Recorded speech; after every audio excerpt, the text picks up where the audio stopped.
later when you launched to go to the moon.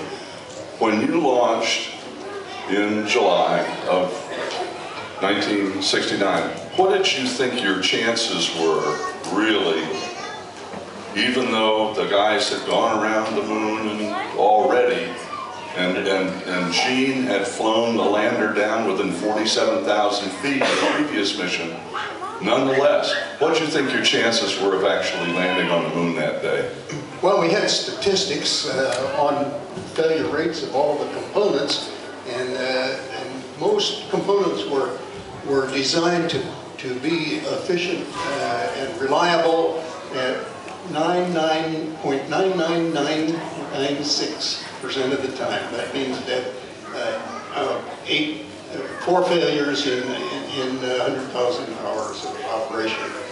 Even so, that a lot of things would go wrong. And they could calculate what they thought our chances for success were.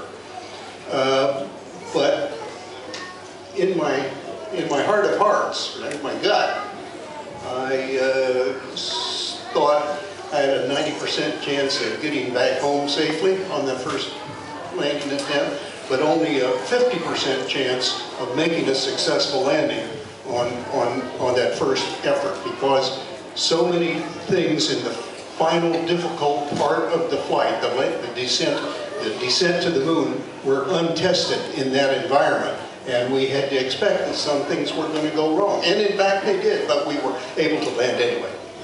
How did you all deal with the risk? I mean, there was risk involved. I mean, bad stuff could happen. How do you deal with that in your own head and heart? Well, I think risk is a normal part of life.